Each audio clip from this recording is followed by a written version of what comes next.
আজকে ছোট পরিসরে হলেও একটা খুব গুরুত্বপূর্ণ অনুষ্ঠান। সেই অনুষ্ঠানে আমার ভাতৃসম শ্রী অঙ্কুশ সাহা, যার সঙ্গে বিগত 11 বছর 2011 সাল থেকে বলতে পারেন আমার পরিচয়। আমি 2011 সালে এখানে নতুন সরকার প্রতিষ্ঠিত হওয়ার পরে মাননীয় মুখ্যমন্ত্রী আমাকে নিয়ে আসেন বাইরে থেকে, আবার পশ্চিমবঙ্গে ফিরিয়ে আনেন এবং আমাকে ওনার কৃষি এবং আনুষঙ্গিক দপ্তরগুলোয় সহায়তা করার সুযোগ দেন। সেই সূত্রে যারা কৃষি ক্ষেত্রে আমাদের কৃষকদের জীবনমান উন্নয়ন, তাদের আয় বৃদ্ধি করার মূল লক্ষ্য নিয়ে উনি আমাকে নির্দেশ দিয়েছিলেন যে আমাদের কৃষি ক্ষেত্রে আমাদের উন্নয়নের অভিমুখ হওয়া উচিত আমাদের কৃষকদের আয় বৃদ্ধি। কোনো ঢাকঢোল পেটানো হয়নি, কোনো প্রচার হয়নি, কোনো দ্বিগুণ করো তিনগুণ করো এরকম কোনো স্লোগান দেননি, কিন্তু লক্ষ্য এটাই স্থির ছিল। কারণ একেবারে উদ্দেশ্যহীনভাবে আমাদের যে মূল ফসল ধান, তা ক্রমশ আমাদের যেসব প্রজাতির ধান খুব প্রসিদ্ধ ছিল সেগুলো ওপেন পলিনেটেড ভ্যারাইটি হওয়ার জন্যে তার উৎপাদনের হার হাইব্রিড বা হাই ইল্ডিং ভ্যারাইটির থেকে উৎপাদনের হার কম ছিল। আপনারা যারা আমার মতন পক্ষকে আছেন এখানে কয়েকজন, তারা হয়তো স্মরণ রাখবেন 60-এর দশকের মাঝামাঝি আমরা তদানীন্তন জনসংখ্যা ভারতবর্ষের 44 কোটি মানুষকে দুবেলা খাওয়াতে পারিনি। তদানীন্তন মাননীয় প্রধানমন্ত্রী তিনি বিদেশে গিয়ে 160 লক্ষ চাল গম আর 10 লক্ষ টন চাল নিয়ে আসেন PL 480 নামক একটি সহায়তার ভিত্তিতে সুদূর আমেরিকা থেকে নিয়ে ওই 44 কোটি মানুষকে তিনি বাঁচিয়ে রাখার ব্যবস্থা করেন। এতটাই খাদ্য অভাব ছিল আমাদের দেশে তখন। কিন্তু খুব অপমানিত বোধ করেন যখন ওই 160 লক্ষ টন গম আর 10 লক্ষ টন চাল ওনাকে নিতে হয়েছিল দেশের মানুষের স্বার্থে। উনি সিদ্ধান্ত নেন যে দেশকে সম্পূর্ণভাবে খাদ্যে স্বয়ংসম্ভর করে নিতে হবে। তারপরে সবুজ বিপ্লব, আমরা জানি বাকিটা ইতিহাস। কৃষি বিজ্ঞানী, কৃষি সম্প্রসারক, কৃষক এবং কৃষি প্রশাসকরা তারা সকলে মিলে সমন্বিতভাবে চেষ্টা করে আজকে ভারতবর্ষের জনসংখ্যা 3 গুণের বেশি হয়েছে। আমরা 1966 সালের পরে আমরা কোনোদিনও খাদ্য, যা বেঁচে থাকার তাগিদে যেসব সিরিয়ালস দরকার হয়, আমাদের মূল চাল বা গম আমরা আমদানি করিনি। এটি ছিল সবুজ বিপ্লবের সার্থকতা। ভারতের প্রশাসক, বিজ্ঞানী, সম্প্রসারক, সর্বোপরি আমাদের মতো লোকেরা মনে করি আমাদের কৃষকরা জাতির প্রয়োজনে তারা ঝাঁপিয়ে পড়েছিলেন। আমরা খাদ্যাভাবকে সম্পূর্ণ নির্মূল করতে পেরেছি তাই নয়, স্থায়ীভাবে আমাদের জনসংখ্যা এরকম স্ফীতকায় হওয়ার পরেও আমরা 3 গুণের বেশি জনসংখ্যা হয়ে গেছে। আমরা কিন্তু আজকে সবাইকে খাইয়ে উদ্বৃত্ত উৎপাদন করছি। এই উদ্বৃত্ত উৎপাদনের ফলে পশ্চিমবঙ্গের কৃষকরা 2011 সালে 7 টাকা কেজি দরে তারা ধান বিক্রি করতে পারতেন। আমাদের এখানে 60 কেজির বস্তা সাধারণত গ্রাম অঞ্চলে আমার মতন কৃষকরা সবাই জানেন 420, 410, 430 টাকার বেশি দাম ছিল না। তা সত্ত্বেও চাহিদা ছিল না, কারণ দিশাহীনভাবে আমরা সব প্রজাতির আমাদের নিজস্ব বৈশিষ্ট্য যেসব চালের ছিল সেই সব ধরনের ধানের উৎপাদন বন্ধ করে দিয়ে সব উচ্চ ফলনশীল ধানের চাষ করতাম, এবং যখন উদ্বৃত্ত হলো তখন আমাদের এ নিয়ে কোনো চিন্তা ছিল না। যারা পরিকল্পনার মালিক, যারা প্রশাসক, তারা খাদ্যাভাব যখন অনুভব করা হয়েছে, দেশের প্রধানমন্ত্রী অপমানিত বোধ করেছেন আমেরিকায় গিয়ে, তার সিদ্ধান্ত অনুযায়ী খাদ্যে স্বয়ংসম্বর হওয়ার জন্য সর্বশক্তি প্রয়োগ করেছিলেন। কিন্তু অতিরিক্ত উৎপাদনের ফলে যে কৃষকরা দাম পাচ্ছিলেন না, তাই নিয়ে তাদের কোনো সচেতনতা ছিল না। আমাদের মাননীয় মুখ্যমন্ত্রী, তিনি না কৃষি বিজ্ঞানী, আমি জানি না উনি কোনোদিনও অর্থনীতি নিয়ে পড়েছিলেন, তো উনি আমাকে যেদিন দায়িত্ব দিয়েছিলেন 2011 সালে, স্পষ্ট ভাষায় বলে দিয়েছিলেন, আমাকে উৎপাদনের হার বা উৎপাদনের বৃদ্ধির গ্রাফ দেখাবেন না, কৃষকদের আয় বৃদ্ধি আজ কত কাল কত হলো সেইটা দেখাবেন, আর আমার কৃষক ভাই বোনেরা তারা তাদের কষ্টে উৎপাদিত ফসল বেচতে পারছে না, সেই ব্যাপারে আপনি ব্যবস্থা নেবেন। অবশ্যই আমাদের কৃষকের আয় বাড়ানোর জন্যে একটা বিশেষ দিক, আমি আবহাওয়া খারাপ, আমি খুব দীর্ঘায়িত করব না, ছোট করে বলতে চাই যে আমাদের রপ্তানি করা উদ্বৃত্ত ফসলের একটা বড় দিক ছিল, এবং সেই সময় থেকেই আমি দেখেছি শ্রী অঙ্কুশ সাহা, তিনি একটি সংগঠনের যারা যারা এই রপ্তানি করতে পারেন পশ্চিমবঙ্গ থেকে, এইরকম কৃষকদের নিয়ে, এইরকম রপ্তানিকারকদের নিয়ে উনি একটা সংগঠন চালান। সেই সংগঠনের তরফ থেকে বিভিন্ন অসুবিধের কথা নিয়ে উনি আমাদের সচিবালয়ে পাঠাতেন, তা ঘুরে ফিরে মাননীয় মুখ্যমন্ত্রীর আমি কৃষি এবং আনুষঙ্গিক দপ্তরের উপদেষ্টা ছিলাম বলে আমার কাছে আসত শেষ পর্যায়ে। সেই সূত্রে ওর সঙ্গে পরিচয়, যে একাগ্রতা এবং যে দৃঢ়তা নিয়ে আমি অঙ্কুশ সাহাকে তার নিষ্ঠার সঙ্গে তার লক্ষ্যে পৌঁছানোর আগ্রহ দেখেছি, তা আমাকে অত্যন্ত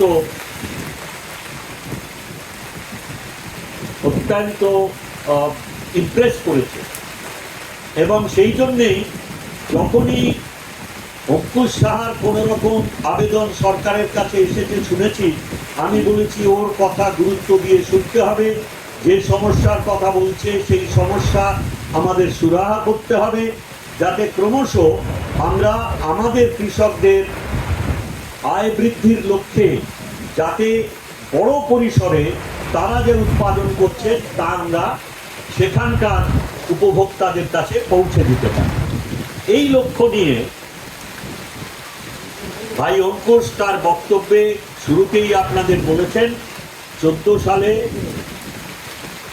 রপ্তানির শর্ত মানার কারণে প্যাক হাউসের অনুসন্ধান করে প্রথমে তাদের ওই সংগঠন থেকে বারাসাত দ্বিতীয় ক্ষেত্রে বারাসাতেই ক্যাভেন্টাসের যে প্যাক হাউস, সরকারি প্যাক হাউস পড়েছিল অব্যবহৃতভাবে, সেটা নিয়েছেন। তারপরে আরেকটি খুলেছেন, আজকে গাইঘাটায় এই যে প্যাক হাউস খোলা হচ্ছে, সেই প্যাক হাউস খোলার মূল কারণ হচ্ছে যে এখানকার উৎপাদিত ফসল তাকে পরিষ্কার করে তাকে ঠিক পরিবহনযোগ্যভাবে, বিশেষ করে রপ্তানির ক্ষেত্রে যে ধরনের মোড়ক লাগে সেই মোড়ক, এবং তার আগে গ্রেডেশন অর্থাৎ কিনা গুণমান অনুযায়ী তাকে মাপ অনুযায়ী তাকে আলাদা আলাদা করে মোড়কে পোড়া এবং তারপরে পরিবহনের ব্যবস্থা করা, এই কাজগুলো এইখানে সুষ্ঠুভাবে হবে। এটা শর্ত মেনে করা হয়েছে রপ্তানির জন্যে। কিন্তু ক্রমশ আমরা দেশে যে প্রগতির ছোঁয়া বিশেষ করে এই রাজ্যে দেখছি, আপনারা জানেন যে বিগত 11 সাল থেকে লাগাতার প্রয়াসে আমার সহকর্মীরা কি কৃষি বা কি আনুষঙ্গিক সবকটি দপ্তরে, যেমন সবজি, ফল, এগুলো ফুল, মশলা, এগুলো আমাদের উদ্যান পালন বিভাগ দেখেন, যার ডাইরেক্টর এখানে স্বয়ং আছেন আমাদের দীপ্তেন্দু বেরা মহাশয়, তিনি ডাইরেক্টর হর্টিকালচার। আমাদের সঙ্গে আজকের এই অনুষ্ঠানে উদ্যোক্তাদের উৎসাহিত করতে আমার এখানকার সভানেত্রী, আমাদের পঞ্চায়েত সমিতির শ্রীমতী ইলা বাগচি আছেন, জেলা পরিষদের সদস্যা স্থানীয় শ্রীমতী শিপ্রা বিশ্বাস আছেন হর্টিকালচার দপ্তরের এখানকার আধিকারিকরা, মহকুমা এবং এই এলাকার অ্যাসিস্ট্যান্ট ডিরেক্টর অফ এগ্রিকালচার আছেন এগ্রিকালচারের কৃষি দপ্তরের আমাদের assistant director of agriculture Kolkata থেকে আরও অনেক আধিকারিকরা এসছেন, শ্রী দুলাল বিশ্বাস। সর্বোপরি আমি বলবো শ্রী এস.কে. মণ্ডল, যিনি রপ্তানির এগ্রিকালচারাল প্রডিউসের অর্থাৎ আমাদের কৃষি পণ্যের, তার ভেতরে উদ্যান পালনের পণ্য রয়েছে, তার রপ্তানির শ্রীবৃদ্ধি করার জন্য আরও বেশি মাত্রায় যাতে আমরা রপ্তানি করতে পারি সেই রপ্তানির সুযোগ তারা বৃদ্ধি করেন। সেই অ্যাপিডার শ্রী মণ্ডল যিনি বক্তব্য রেখেছেন আছেন, এনারা সকলে আরও অনেক বরিষ্ঠ আধিকারিকরা আছেন, স্থানীয় সমষ্টি উন্নয়ন অধিকর্তা আছেন, অন্য অন্য বিশিষ্ট জনেরা আছেন, আর আপনারা সকলেই এসছেন এই উদ্যোগকে আপনারা উৎসাহিত করতে চান বলে, তার জন্য আমিও ব্যক্তিগতভাবে কৃতজ্ঞ। আছেন, আমরা শুনলাম mister Hira, plant protection officer from the plant quarantine department, এবং শ্রীমতী অনিতা দেবী, যিনি ন্যাশনাল প্লান্ট প্রোটেকশন কমিশনের অঙ্গ হিসেবে এখানে বললেন। আমি খালি এইটুকুই বলতে চাই যে এই প্যাক হাউসের কর্তব্য হচ্ছে শুধু ধুয়ে পরিষ্কার করা নয়, চোখে দেখতে পাওয়া যায় না এরকম ক্ষতিকারক যদি কোনো রেসিডিউ থাকে, অর্থাৎ কিনা অবশিষ্টাংশ, ধরুন বেশি মাত্রায় কোনো পেস্ট কন্ট্রোল কম্পাউন্ড, জেনারেলি যেগুলো কীট টোকা দমন করে, আমরা পেস্টিসাইড একটা বড় আমব্রেলা, ইনসেকটিসাইড বলি, বা ফলমূল ফুলে, বিশেষ করে সবজিতে রোগ বেশি হয়, পোকা হয়, রোগও। সাধারণ কৃষি ক্ষেত্রে যেসব আমরা শস্য দেখি তার থেকে বেশি রোগাক্রান্ত হয় আমাদের সবজি, ফল, ফুল। তো সেখানে যে কীটনাশক ব্যবহার করা হয় তার যদি অবশিষ্টাংশ থেকে যায় ফসলের উপরে, সেটা মানুষের জন্য ক্ষতিকারক, বিদেশি মানুষদেরও ক্ষতিকারক, দেশি মানুষদেরও ক্ষতিকারক। আমরা সেই জন্যে সরকারি যতগুলো কৃষি দপ্তর বা আমাদের উদ্যান পালন দপ্তর আছে তার সম্প্রসারণের দায়িত্বে যারা রয়েছেন বা প্লান্ট প্রোটেকশন যারা দেখেন, কৃষক ভাই বোনেদের সচেতন করার জন্যে শুধু তারা নানা রকম প্রচারপত্র দেন তাই নয়, তারা প্রশিক্ষণ দেন। তা সত্ত্বেও একটা জিনিস, বাজারে আমাদের এই রেসিডিউ কীটনাশকের অবশিষ্টাংশ ফসলে আছে কিনা, কি মাত্রায় আছে, এগুলোর এক একটা সহ্যের এক একটা করে লিমিট দেওয়া থাকে, খুব সামান্য, কিন্তু তার ভেতরে আছে কিনা এটা পরীক্ষা করার জন্য সারা ভারতবর্ষে এই ইনসেকটিসাইড রেসিডিউয়ের মাপার ব্যবস্থা রয়েছে। সেই জন্য আতঙ্কিত হওয়ার কিছু নেই। তবে যে কথা অনিতা দেবী বলছিলেন যে যদি কোথাও কোনো রকমভাবে কোনো অবশিষ্টাংশ বিদেশের মাটিতে ভারতীয় পণ্যে পাওয়া যায়, সেটা আমাদের আন্তর্জাতিক ক্ষেত্রে এত বেশি এবং এত তাড়াতাড়ি ঘটনা হয় আপনারা চিন্তা করতে পারবেন না। আজ থেকে প্রায় 20 বছর আগে আমি সাউথ হলে, অর্থাৎ ইংল্যান্ডে যেখানে প্রচুর ভারতবাসীরা বাজার করেন, সেখানে একটা এমনি খুব চিপ কাগজের ওপরে, নিউজ প্রিন্টের ওপরে, সেই তখনকার দিনে মনে হলো যেন লিথোগ্রাফে কালো কালিতে ছেপে দিয়েছে যে ভারতীয় আঙুর কিনবেন না, don't by Indian grapes because it's been found to have contamination of pesticide. আমি আশ্চর্য হলাম। আমি ওখান থেকে ফোন করলাম, তখন আমার একজন নিজের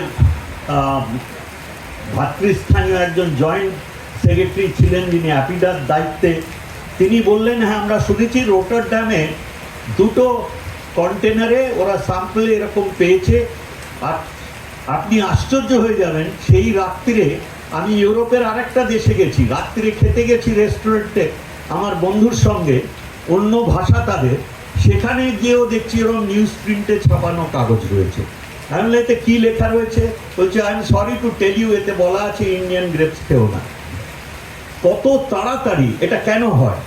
এটা শুধু স্বাস্থ্য সচেতনতার জন্য হয় না, এটা হয় আমরা যতটা ইররেসপন্সিবলি খবর ছড়িয়ে দিই চতুর্দিকে। নানান সময় দেখবেন টিভিতে বলা হচ্ছে কোন পাখি ঠুকরে গেছে, সেই জন্য আর বারুইপুরের লিচু আর খাওয়া যাবে না, তাহলেই সব রোগগ্রস্ত হয়ে যাবে। কোনো টেস্ট হয়নি, এটা ছড়িয়ে দিলেন, কারণ আপনার টিআরপি বেড়ে গেল। যে গরিব চাষিরা তার পেছনে তাদের সম্পদ লাগিয়ে বসে রয়েছে, তারা মাথায় হাত দিয়ে পড়লেন। কখনো শুনবেন এখানে নাকি ইঞ্জেকশন দিয়ে দিয়ে সব ফলগুলোর সাইজ বাড়ানো হচ্ছে, এটা সম্ভব? আপনি নিজেকে জিজ্ঞেস করলেন না, আপনারা সকলেই ব্যস্ত হয়ে উঠলেন। ওদের দেশে, এইসব দেশে যারা ইন্ডিয়ান আঙুরের বদলে যেসব দেশ থেকে আঙুর ওখানে বিক্রি করত, তারা জেগে উঠলেন, ভারতবর্ষের আঙুর এবার ঢুকতে শুরু করবে, আমাদের প্রতিদ্বন্দ্বী দেশ, অতএব এটা পেয়েছ ছড়িয়ে দাও। মানুষের মনে আতঙ্ক থাকবে, ভারতের আঙুর আর যাবে না। শুধু বিজ্ঞানের কারণে হয় তা নয়, হ্যাঁ, যদি প্রমাণ হয় যে এখানে সত্যিই অবশিষ্টাংশ মানুষের ক্ষতিকারক মাত্রায় নেই, তাহলে ওনারা বিপদে পড়বেন। কিন্তু আমাদের করণীয় কি, যাতে এই ধরনের সুযোগ আমরা তুলে না দিই। সেজন্য বিদেশে যা রপ্তানি হবে তা পরীক্ষিত হওয়া দরকার, যেটা কোয়ারেন্টাইন ডিপার্টমেন্ট করেন। কোয়ারেন্টাইন ডিপার্টমেন্ট প্রতিটি পোর্টে এবং এয়ারপোর্টে তারা আছেন, তারা সেখানে যা আমদানি হয় সেক্ষেত্রেও তাদের দেখার কথা, যাতে দেশে এই ধরনের কোনো ক্ষতিকারক জিনিস যেন না কেউ নিয়ে আসতে পারে, দেশের মানুষের স্বার্থ রক্ষার জন্য। আর আমরা যখন প্রশিক্ষণ দিই, কৃষকদের সাবধান করি, যেটা প্যাক হাউসেও যদি যারা রপ্তানির কাজে এটা করবেন, এখানে যে সুব্যবস্থা তারা করেছেন, যেখানে অসুবিধে হবে এই ধরনের কোনো ইঙ্গিত পেলেই তারা সেই কৃষকদের জানাবেন। এর ফলে, কারণ আপনি যখন উৎপাদন করছেন আপনার সুযোগ আছে বাইরে রপ্তানি করার, সেই রপ্তানি হলে আপনার লভ্যাংশ অনেক বাড়বে। এমনও তো হতে পারে যে গুণগত মানের দিক থেকে বা মাপের দিক থেকে বা স্ট্যান্ডার্ড স্পেসিফিকেশনের থেকে একটু খাটো হলো, একটু ছোট হলো, একটু কম হলো, তাহলে তো আপনার রপ্তানি হবে না। কিন্তু আপনি তো সব সাবধানতা নিয়ে করেছেন যাতে বিদেশে আপনি পাঠাতে পারেন, তাহলে কি হবে? আমাদের এখানেও আস্তে আস্তে সকলে অভ্যস্ত হয়ে যাবেন যে দেশীয় বাজারেও আমরা এমন কিছু করব না যাতে আমাদের দেশীয় সহ নাগরিকদের শারীরিক কোনো ক্ষতি হয়। এই যে একটা আতঙ্ক, এই যে নানা রকম প্রচারের কথা আপনাদের বললাম, আপনারা বললে বিশ্বাস করবেন না, আজ থেকে প্রায় 17 বছর আগে, আমি তখন আমার বয়স 60, এখন আমি 77 বছরের যুবক, ব্রাসেলসে গেছি। যে হোটেলে মিটিং হওয়ার কথা সেই হোটেলে হচ্ছে না, একই নামে শেরাটন গ্রুপের 2টো হোটেল আছে ব্রাসেলসে। আমাকে নিয়ে গেছে একটা হোটেলে, সেখানে দেখলাম আমাদের মিটিংও হচ্ছে না, আমার থাকার ব্যবস্থাও নেই। সোজাসুজি তখন জেট এয়ারওয়েজের ব্রাসেলসে ডাইরেক্ট ফ্লাইট করা যেত বম্বে থেকে। আমি তখন ওদের জিজ্ঞেস করলাম, বললো আরেকটা হোটেল আছে। আমি দেখে বলো না ওখানে আমার আছে কিনা। খুব বিরক্তির সঙ্গে দেখে বললো, হ্যাঁ তোমাদের একটা ওখানে কনফারেন্স আছে, সেটা আমরা বলতে পারছি। তো আমি এসে ওইখানে গেলাম। এই যে দেরি হলো, তার ফলে আমি আর নিজের রুমে চেক ইন করতে পারিনি, সোজা মিটিংয়ে গেছি। সেখানে তখন বক্তব্য হচ্ছে, শুনছি যে থার্ড ওয়ার্ল্ডে, ডেভেলপিং ইকোনমিতে সব মানুষ তারা অস্বাস্থ্যকর পরিবেশে থাকেন এবং তাদের খাদ্য সম্ভার সব কন্টামিনেটেড। এই ধরনের প্রায় বক্তব্য চিবিয়ে চিবিয়ে বলছেন অনেক দেশের তারা উচ্চ অর্থনীতির দেশ থেকে এসছেন। তা আমি ওখানে যখন বলার সুযোগ পেলাম, তখন আমি ওদের জিজ্ঞেস করলাম, আপনাদের এখানে কতজন আমার সমবয়সী আছে একটু বলবেন? আমার বয়স 60 বছর। তখন ওনারা ভাবছেন যে কি ব্যাপার, হঠাৎ বুড়ো বয়স জিজ্ঞেস করছিলেন। তাই বললাম, শুনুন, আমি সোজা সারা রাত এসছি ভারতবর্ষ থেকে। এখানে এসে ভুল হোটেলে নিয়ে গিয়েছিল, কারণ সঠিক ঠিকানা দেননি। তারপরে এখানে এসছি, সোজা আপনাদের সামনে এসে এখানে আসার পরে আমি দাঁড়িয়ে আপনাদের সামনে বক্তব্য রাখছি। আমি আমার দেশের সম্পদ খাই, যা উৎপাদন হয় তাই খাই। আমি সেই কন্টামিনেটেড পলিউটেড এনভায়রনমেন্টে মানুষ। আমার মতন কজনের স্ট্যামিনা আছে এখানে বলুন? সারা রাত আমি প্লেনে এসছি, এসে সোজা আপনাদের সামনে দাঁড়িয়ে বক্তব্য রাখছি। তো আমার যদি স্বাস্থ্য এতই দুর্বল, এতই খারাপ হয়, কারণ আমরা কন্টামিনেটেড ফুড খাই বলে, আর খুব খুব খারাপ পরিবেশে বড় হয়েছি, আবহাওয়া আমাদের সব বিষাক্ত, তো আপনাদের এত সুন্দর জায়গায় কজনের বয়স আমার সঙ্গে কম্পেয়ারেবল, আর কজন রাজ্যে এখানে এসে উপস্থিত হয়েছেন একটু বলবেন? আমাকে পরবর্তীকালে সংগঠকরা ফোন করেছিলেন ইউরোপিয়ান ইউনিয়নের থেকে, যে আপনার উক্তিটা আমরা আমাদের যে বই ছাপা হচ্ছে তাতে লিখবো, আপনার কোনো আপত্তি নেই তো? আমি বললাম, আমাকে পিয়ার রিভিউ করতে দিও, মানে আগে ড্রাফটটা দেখিয়ে নিও, যে যা আমি বলেছি তাই লিখছো কি